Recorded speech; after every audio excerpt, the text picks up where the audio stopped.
Buenas tardes. En este momento estamos dando inicio para la clase de programa para hoy, 31 de octubre, de legislación en un comercio electrónico. Buenas noches, Hola, Javier. buenas noches, ¿cómo está? Muy bien. Javier, te comento, en este momento tenemos de asistentes a la señorita Diana Martínez Osorio, José Patiño López, Marcela Giraldo, María Elena Patiño y Jacqueline Álvarez. Ok, perfecto. Vamos a iniciar para... Entonces, tú me dirás si inicias de una vez Ok, clase. vamos a iniciar entonces de una vez para... Aquí estamos de día de Halloween, todos también creo que tienen por ahí temitas pendientes con sus hijos. Ok, buenas noches a todos. Ok, le recuerdo para poder hacer,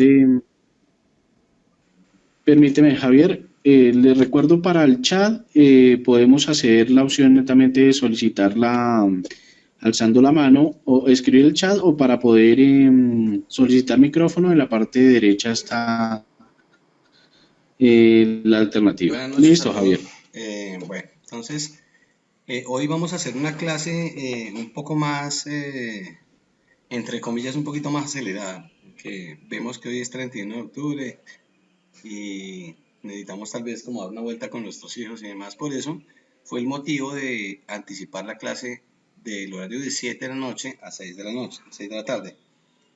El objetivo básicamente de la clase es conocer algunos elementos o normas que predominan al momento en el evento de desarrollar un comercio electrónico y que van a ser aplicables como tal.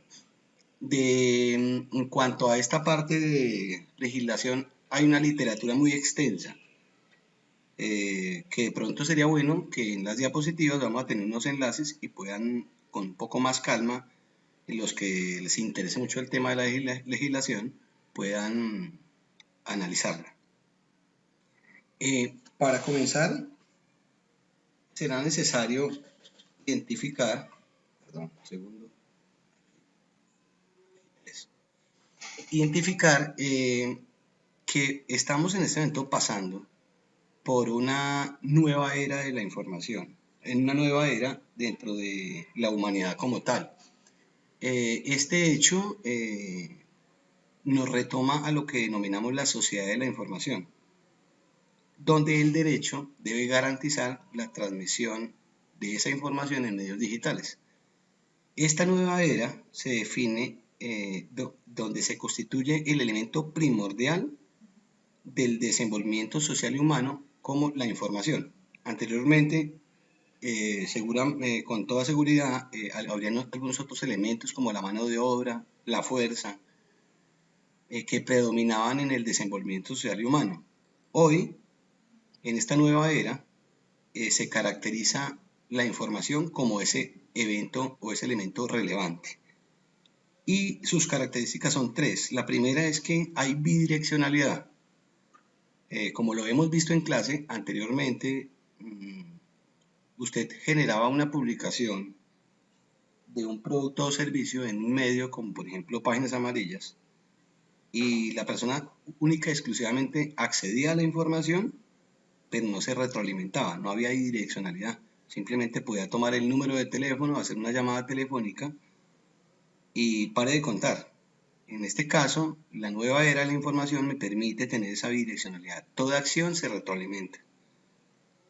Viene un segundo elemento o característica que es la tecnología. Entonces el Internet cobra gran importancia en esta nueva era donde las personas asociadas a la red pueden interactuar.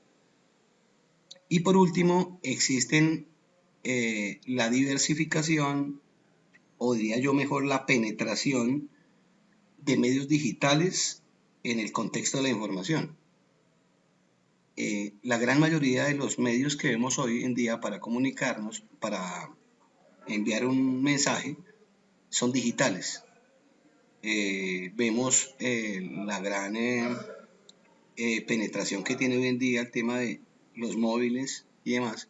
Y entre todas estas tres características que podemos analizar de esta nueva era, donde la información es predominante, lo que hace el derecho es que debe garantizar el cuidado de esa información. Entonces, de aquí nace todo el concepto del tema de la legislación, en este caso, en el tema a lo que nos referimos, que es el comercio electrónico. Existe una Declaración Universal de los Derechos Humanos de 1948 sobre el derecho a esa información. Y dice que todo individuo tiene derecho a la libertad de opinión y de expresión. Este derecho incluye a no ser molestado a causa de sus opiniones, a investigar y recibir información y opiniones y a difundirlas sin límites de fronteras por cualquier método de expresión. Entonces, nos retomamos nuevamente a la diapositiva inicial y aquí reafirmamos. Esto es algo que no sucede en Colombia, sino que es a nivel mundial. Y esta Declaración Universal de Derechos Humanos tipifica de que yo puedo enviar mi información, investigar la fuente donde está mi información, generar opiniones y poder, sin límites de fronteras, donde obviamente el derecho, que ya vamos a analizar, tiene que cuidar este nuevo contexto. El derecho, para el derecho a la información se divide en tres facultades. La primera, la facultad de recibir información, la de difundir y la de investigar. La primera consiste en el derecho de elegir cómo yo recibo la información e impugnar dicha información. Si es el caso de que yo no autorizo, por ejemplo, el recibido de un mensaje, que ya lo vamos a analizar en el contexto de este tema de legislación, cómo se denomina, yo puedo impugnar dicha información. Pero tengo el derecho natural, según lo que habíamos analizado en la diapositiva anterior, de poder recibir esa información. De difundirla. Toda persona tiene el derecho de expresar o difundir su pensamiento en cualquier medio. Y asimismo también hay una serie de normas que amparan de qué manera yo puedo, sin límites, poder expresar una información. En tercer lugar, investigar. Toda persona tiene derecho de acceder a las fuentes de información sin límite alguno. Entonces, yo puedo acceder a investigar la información. Ahí nos contextualizamos, por ejemplo, en el tema de la ley de habeas data, de que mi información dónde está ubicada, quién la está utilizando, si hay un consentimiento previo para que esa fuente de información sea divulgada a terceros, en fin, yo tengo el derecho de investigar la información que yo he brindado. Con esos tres elementos, ¿cómo el derecho reglamenta la sociedad de la información? Entonces, hace mucho tiempo se creó un modelo de comercio electrónico que se llama un CITRAL. Es un comercio electrónico, es un modelo que legisla o que tipifica cada uno de los elementos que rigen el manejo de la información en el mundo, y que ese modelo fue creado por la Comisión de las Naciones Unidas para el Derecho Mercantil.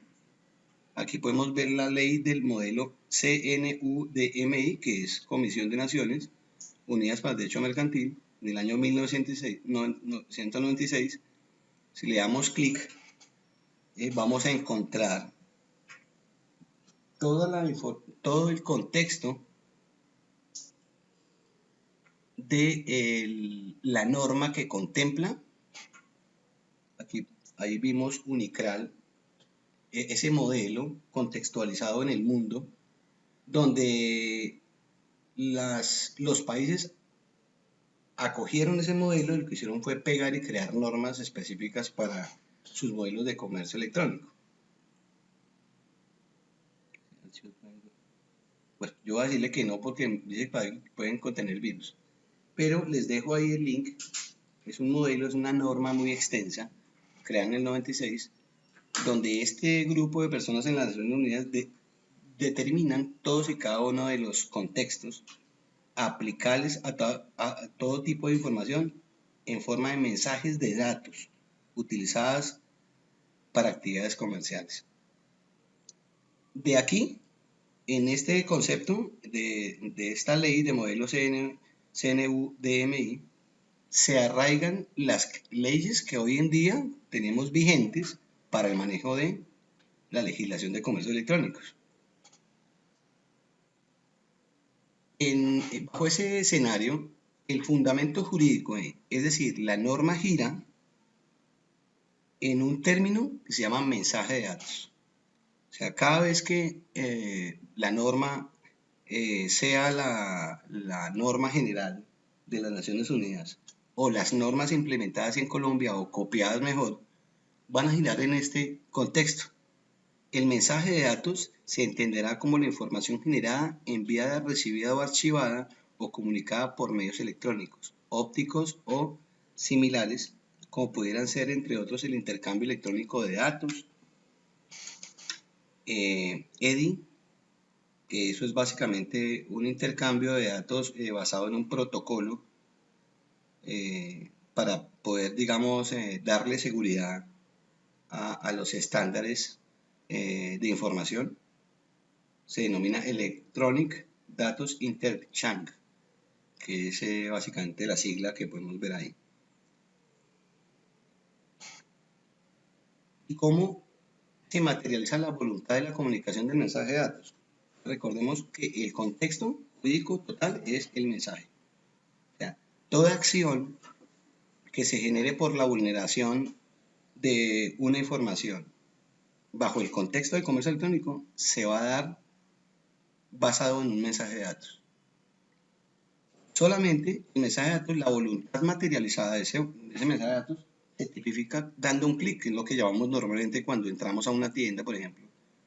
Nos hemos logueado, hemos determinado que soy un comprador y luego le doy clic para hacer la compra de un producto. Ahí ya se materializó la voluntad de ese mensaje de datos que acabamos de enviar. Lo mismo sucede cuando yo envío una información en una red social, de Twitter, por ejemplo, y hago un copy o un contexto de información en Twitter o en Facebook o en Instagram. Ese conjunto de información, la ley lo tipifica como mensaje de datos y la voluntad de esa comunicación es probatoria ante la ley solamente con un clic. Okay. En Colombia, la Constitución Política acerca del tema, en su artículo 15, dice que todas las personas tienen derecho a su intimidad personal y familiar, a su buen nombre, y el Estado debe respetarlos y hacerlos respetar. De igual modo, tienen derecho a conocer, actualizar y rectificar las informaciones que se hayan recogido sobre ellas en los bancos de datos y en archivos de entidades públicas y privadas. En la recolección, tratamiento y circulación de datos que respetarán la libertad y demás garantías consagradas por la Constitución. Aquí podemos contextualizar que ya en Colombia existe una norma, el artículo 15 de la Constitución Política o la Carta Magna, donde apoya o básicamente está informando de que el Estado es quien debe hacer respetar mediante una serie de acuerdos, normas, la privacidad de la información de las personas. Dice aquí, la correspondencia y demás formas de comunicación privada son inviolables. Solo pueden ser interceptados o registrados mediante orden judicial.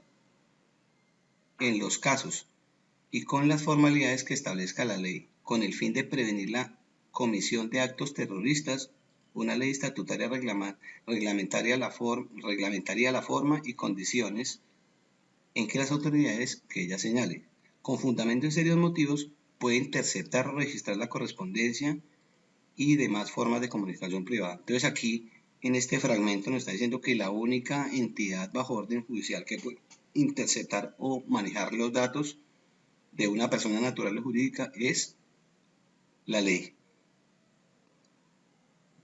Otro ente o otro actor no puede hacerlo, o si no, vienen todos los procesos de demandas contra la intimidad y el derecho de la información de cada persona. Basado en el acuerdo que vimos anteriormente de las Naciones Unidas, se hizo una copia igualita. Habrán algunos detalles, pero se crea una ley que es la del Ministerio de Relaciones Exteriores, la ley 527 de 1999. Esta es la que define y reglamenta el acceso y el uso de los mensajes de datos. Ya sabemos que es un mensaje de datos de comercio electrónico y firmas digitales. Y las firmas digitales ya también las vimos en clases anteriores. Entonces, yo quise citar para esta clase 3 o 4 artículos de la ley que es muy extensa y que trae todos los escenarios posibles donde yo puedo infringir la norma. Pero una de ellas, en el artículo primero, dice el ámbito de aplicación. Quiere decir hasta dónde tiene cobertura esta ley. La presente ley será aplicable a todo tipo de información en forma de mensaje de datos. Mire cómo el centro de la norma es mensaje de datos. Siempre habrá mensajes de datos, ¿cierto? Que es la voluntad que yo tipifico mediante un clic cuando envío una información. El artículo número 10 dice admisibilidad y fuerza probatoria del mensaje de datos.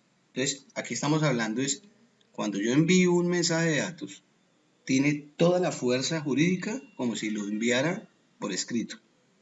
Los mensajes de datos serán admisibles como medios de prueba y su fuerza probatoria es la otorgada en las disposiciones del capítulo XX.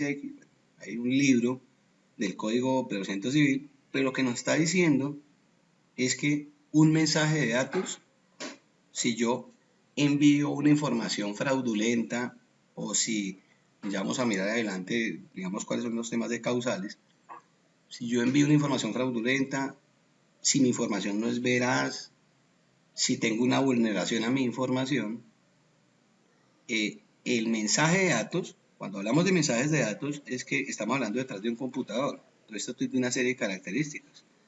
El sistema encripta un dato, sabe en qué momento lo envía, la hora, el segundo, a qué IP lo envió, todo. Y este es un medio probatorio en el caso de una demanda legal, por cualquiera que sea el motivo.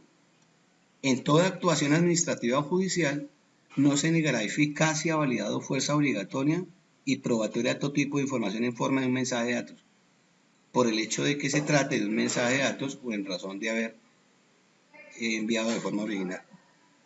Conclusión, un mensaje de datos, un envío de una información, tiene toda la fuerza probatoria a nivel legal como si fuera un papel. Eso lo dice el artículo 10 de la ley 527. Formación y validez de los contratos. En la formación del contrato, recuerde que cuando usted hace un envío de una información a solicitud de una compra, usted está haciendo un contrato comercial. Entonces, pero ¿cuál es la validez de esos contratos cuando lo hago por un medio electrónico?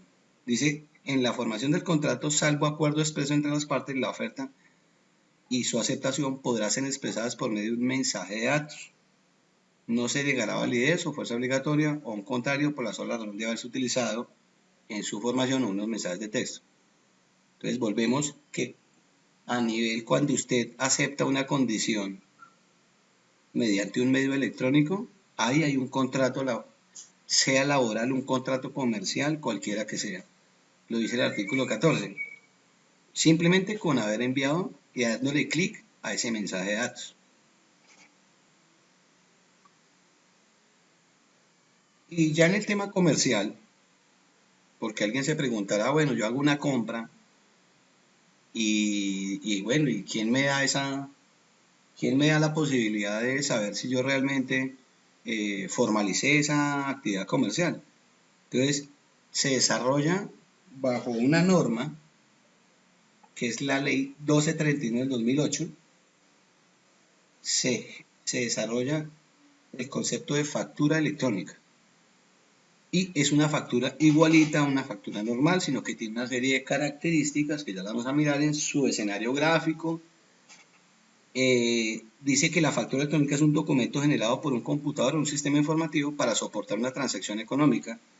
Documento que debe cumplir con unos requisitos por la norma para que tenga plena validez. Entonces ahí está la norma, que es la que vemos, la ley perdón, discúlpeme, la norma de la creación de la factura electrónica es la ley 1239 del 2008. Pero las condiciones para generar una factura electrónica se tipifican en el artículo 3 del decreto 2242 del 2015. Entonces aquí me dice cómo yo como entidad puedo solicitar una factura electrónica. Entonces me dice que yo debo utilizar un formato electrónico de generación XMLS estándar establecido por la DIAN. Eso es, XMLS es simplemente un protocolo que se inventó la DIAN, que se llama Extensive Market Language, es un lenguaje de programación que lo que hace básicamente es generar unas etiquetas para identificar las dos partes, la que envía y la que recibe la factura. Porque la DIAN tiene dos contravías, el que compra y el que vende, para poder generar impuestos. Entonces, se debe utilizar ese formato. Hay que llevar una numeración consecutiva autorizada por la DIAN para este caso. Cumplir con los requisitos que están en un estatuto tributario, incluyendo el NID, la razón social, en fin. Incluir una firma digital o electrónica. Ya lo vimos en la anterior clase, que era simplemente un proceso de encriptación de datos que se utilizaba mediante la solicitud de un certificado electrónico, ¿cierto? Donde el emisor tenía una clave privada, el receptor tenía una clave pública, y en ese escenario básicamente podían identificar si había vulneración o no de la información enviada. Y por último, incluir el código único de la factura electrónica. Aquí podemos ver un modelito. Entonces ahí vemos en la representación gráfica, básicamente pues la diferencia de otras es que tiene un código de barras que obviamente está gestionado por la DIAN. Debe utilizar formatos que sean de fácil y amplio acceso por el adquiriente para pues que se impriman fácilmente. Pues una factura normal. Cuando usted hace una compra, por ejemplo, en una plataforma, él le envía una factura que debe tener un consecutivo, que debe tener todos los datos de una factura, pero adicionalmente tiene unos elementos que es elaborados en unos lenguajes específicos, que es la diferencia que hay cuando yo hago una factura normal en un papel, ¿cierto? ¿Quiénes están obligados a generar una factura electrónica? Me adelanto aquí.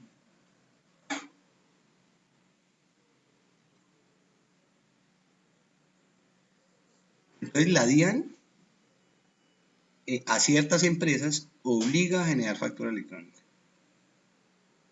Los únicos obligados a expedir factura son los que la DIAN selecciona y lo señala en el numeral. Hay un numeral de la ley donde pues hay una serie de categorías de personas que necesitan ese tipo de... Y la DIAN pues obviamente notifica y deben generar todo el proceso para hacer su factura electrónica. Los que no los pueden hacer voluntariamente.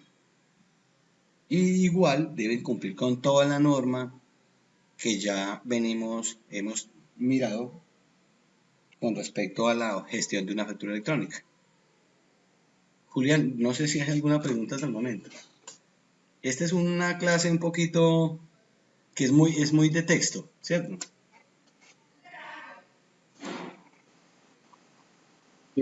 Hola Javier, no tenemos ninguna pregunta hasta el momento.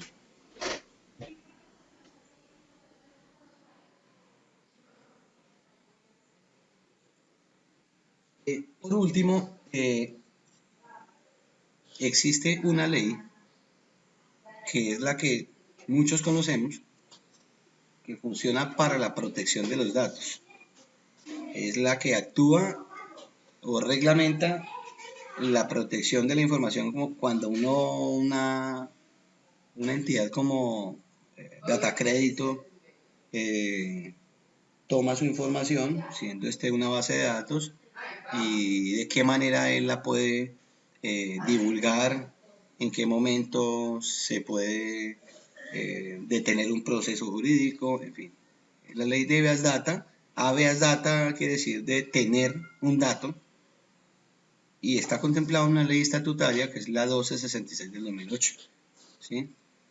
Entonces, como dice ley de tener un dato, es cómo la ley protege al usuario y cómo le da una serie de, no obligaciones, pero sí le permite dar como una serie de información para que esta persona defienda cuando sus datos están expuestos al público en general. Y asimismo también reglamenta a los entes que tienen las bases de datos de cómo pueden tratar esa información.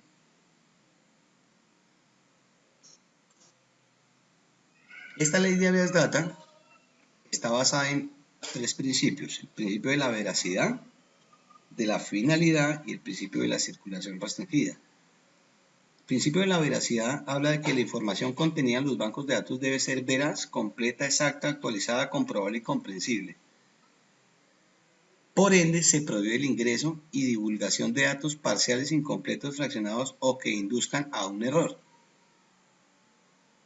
¿Cierto? Este es uno de los principios de la veracidad, el principio de la veracidad. El otro es el de la finalidad, es decir, a dónde conduce en mi información y cómo va a ser utilizada. La administración de datos personales debe obedecer a una finalidad legítima de un acuerdo de una persona como tal. La final debe informarse, entonces aquí es lo que muchos conocemos, la final es que debe informarse al titular de la información previo al otorgamiento de una autorización, cuando ella sea necesaria o en general siempre que el titular solicite o informe al respecto.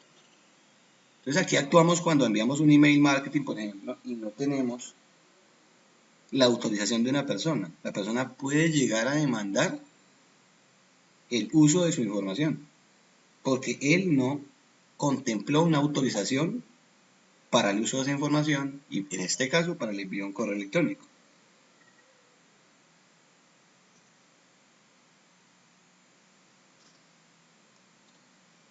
Y el principio de la circulación restringida dice: la administración de datos personales se sujeta a los límites que se deriven de la naturaleza de los datos, de las disposiciones de la presente ley y los principios de la administración de personales, especialmente por los principios de temporalidad de información. Aquí básicamente se habla es de que la circulación de los datos van solamente hasta el alcance donde han sido tomados. Entonces, digamos que ratificamos un poco el comercio electrónico. Si yo solicité en un envío, en una suscripción de un boletín, por ejemplo, en un comercio electrónico, que solamente mi información sea utilizada para enviarme un correo, un boletín, o enviarme promociones, si ese usuario, si esa base de datos, si el lugar donde está, o se denomina la fuente, si la fuente envía una información que no sea la que él autorizó, puede entrarse a discusión a nivel legal, porque la persona solamente autorizó un escenario restringido, ¿cierto? Entonces ahí hay que tener muy en cuenta esa parte a la hora de analizar el diseño como tal de la información. Aquí nos faltó algo en una diapositiva que lo veamos, pero es que es muy relevante, y es que para cuidarnos en salud, las empresas deben estar obligadas a desarrollar una política del uso de datos de las personas que se suscriben, sea para que una persona gestione una compra y envíe sus datos, o sea porque se suscribió un boletín de un comercio electrónico, en fin. Entonces hay unas normas. Posteriormente en clases durante mañana voy a enviarles un modelo donde creo que lo vimos un poquito antes en el tema de seguridad, pero lo vamos a ratificar mañana en clase. Un modelo donde yo debo especificarle a la persona con claridad para qué se va a usar los datos. Y la persona debe, en el formulario donde está enviando la información, debe haber un clic donde diga acepto la política de privacidad o la política de uso de datos. Porque de esta forma, la persona sí gestionó un clic y aceptó una voluntad. Pues si la persona me va a reclamar, yo tengo todo el argumento jurídico para saber que él aceptó esa política de privacidad y no incurrir en problemas legales. Porque es que los problemas legales son multas hasta 1.500 salarios mínimos mensuales legales vigentes al momento de la imposición de la sanción. Entonces, hay que preocuparse que si yo no le pido la autorización a una persona o simplemente cojo una base de datos y empiezo a enviar información y alguien por ahí sabe el tema de la norma, que de hecho para este mes de octubre se dio con un nuevo acuerdo, no lo tengo en el momento presente, se dio más fuerza a esta protección de datos. Una instancia jurídica nos puede obligar a pagar esta suma por no cuidar, por no respetar la integridad de los datos que la persona depositó en nuestra confianza. ¿Cierto? Entonces, aquí podemos ver algunos deberes de los operadores, es decir, de la fuente que tiene la información. Permitir el acceso a la información únicamente a las personas que de conformidad con los principios de la ley pueden tener acceso a ella. Entonces, si recordemos que solo y solo sí las personas pueden tener acceso con una acción legal. Si esta empresa que tomó los datos divulga la información a un tercero, hay empresas que se dedican a vender bases de datos y son demandadas, pues van a tener sanciones al respecto. Adoptar un manual interno de políticas y procedimientos para garantizar el adecuado cumplimiento de la presente ley y en especial para la atención de consultas y reclamos por parte de los titulares. Aquí es un poco reforzar lo que les acabo de mencionar. Hay que hacer ese documento donde la gente acepta esa política, además los procedimientos y en el caso de que pasare algo, cómo la persona puede solicitar información acerca del dato que depositó o qué reclamo puede hacer al respecto, cómo es el procedimiento que le debe hacer. Estas personas, siendo en concordancia con el ítem número 1, deben conservar con las debidas seguridades los registros almacenados para impedir su deterioro, pérdida, alteración, uso no autorizado o fraudulento. Eso quiere decir que en el momento en que se compruebe que yo tenía la base de datos de una persona y esa persona se vio involucrada en un problema legal de un fraude o algún escenario y se compruebe que yo tenía la información y no tenía la seguridad, ¿qué va a pasar? Lo que le sucede a un banco. Entonces van a haber medidas muy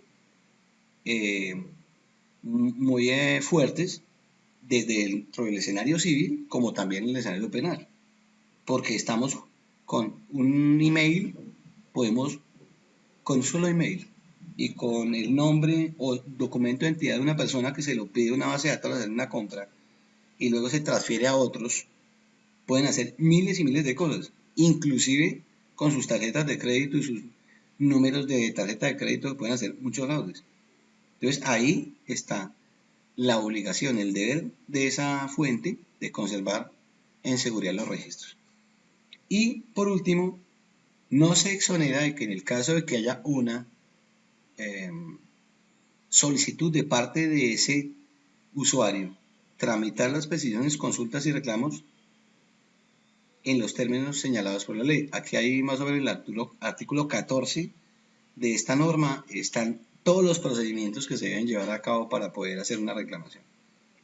Muy bien.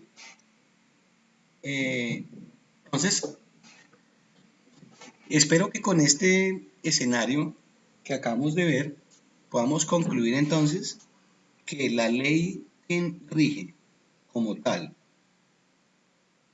el comercio electrónico y que sería bueno darle una buena lectura es la ley 527 de 1999 y habrán muchos decretos reglamentarios, pero básicamente esta es la ley que nos tiene que preocupar un poco. porque es donde nos dice exactamente cómo se tipifica un mensaje de texto, de datos, a qué se elimina un mensaje de datos. Aquí hay una serie de compendios de quién es el iniciador, quién es el receptor, cuál es el medio tecnológico, un mundo de información donde podemos entrar un poquito a detalle, pero en general concluye de que es la ley que rige el comportamiento de una información basado en un mensaje de datos y la protección que la norma hace al usuario y también en este caso al usuario que envía los datos y también obviamente a la fuente que recibe los datos. ¿Ok? Bueno, hasta este momento entonces podemos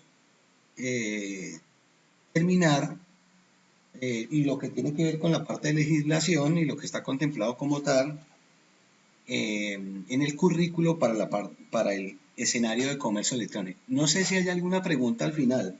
Me gustaría mucho si hay algún caso específico que lo podamos mirar.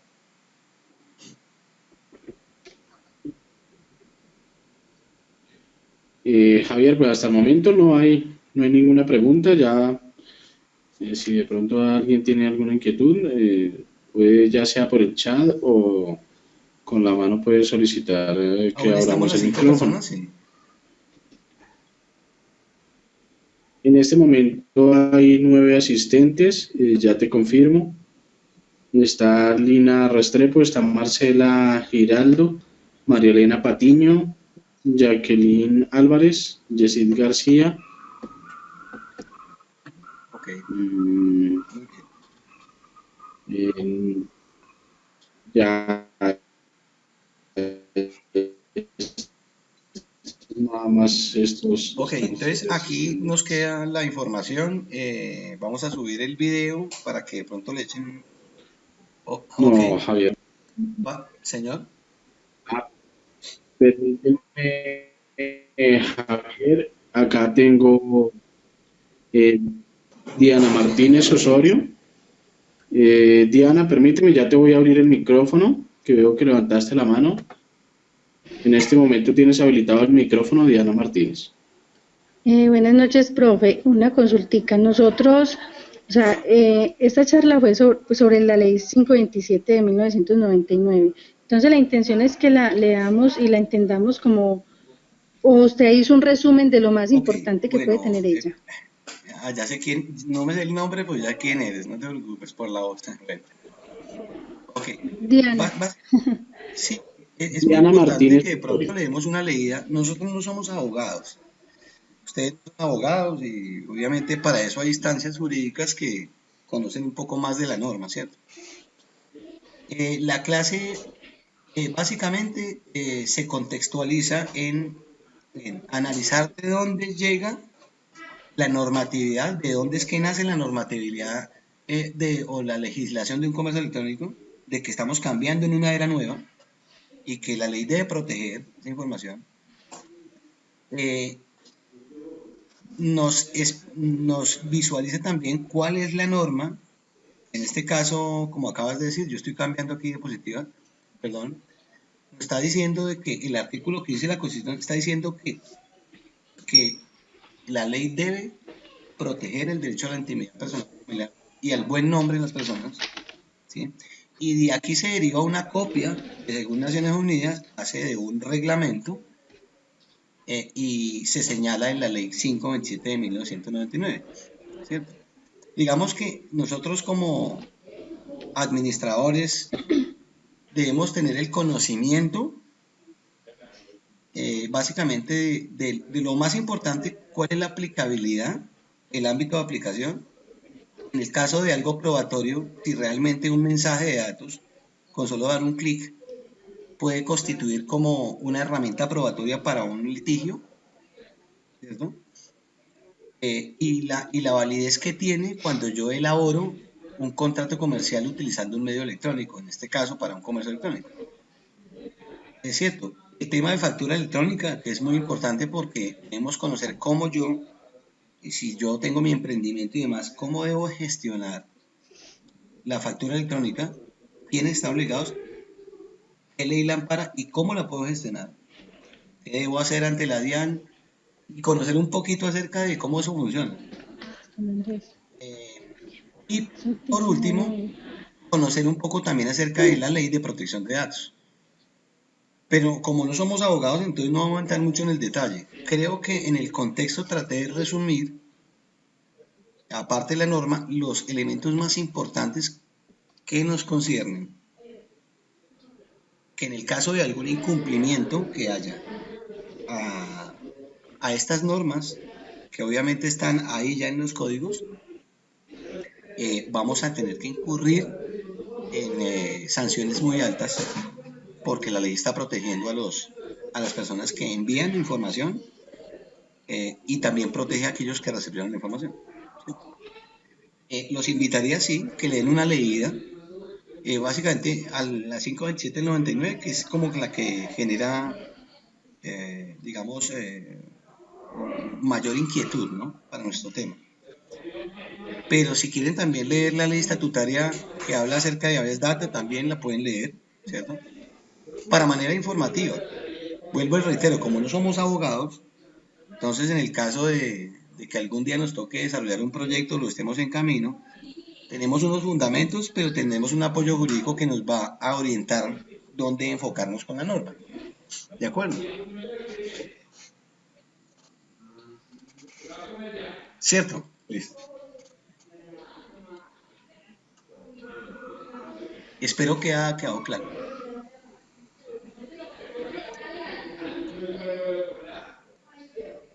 Perfecto. Entonces, muchachos, mañana vamos a continuar con un tema.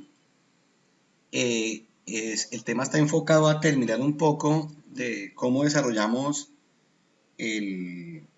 la puesta en marcha de la tienda, y trataremos dos temas muy prácticos que van a ser el tema de publicidad para nuestro comercio electrónico, el tema de publicidad en buscadores, en Google, en Facebook, y también vamos a mirar el tema de publicidad social media y un poquito también de SEO, que es el posicionamiento orgánico del sitio, ¿cierto?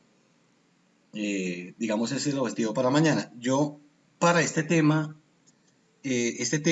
lo voy a dejar para que haya una lectura, digamos, más a fondo, y podamos tener un punto para poder hacer una evaluación de conceptos en el examen final. Porque a entrar en el concepto técnico de la norma me parece que es más para un abogado que para un administrador de empresas. Entonces, por ende, no vamos a hacer ejercicio sobre este tema. Ok.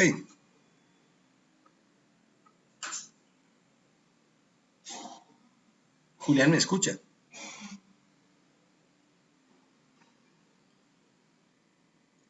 Ok. Javier, ahí te estoy escuchando. Ok, perfecto. Entonces, son las 7:55. Les agradezco a todos por su amable atención el día de hoy. Sé que es un tema que era un poquito más complejo para entender, porque es un poco de mirar en un contexto de una hora, mirar 3 o 4 o 5 normas que son muy amplias, pero espero que pudiéramos haber entendido por lo menos el alcance de lo que nos concierne a nosotros con respecto al comercio electrónico. Perfecto. No sé si hay otra duda al respecto para ya finalizar. No, Javier, no hay más inquietudes. Ok, entonces, señores, nos vemos el día de mañana. Muchas gracias por su atención y una feliz noche.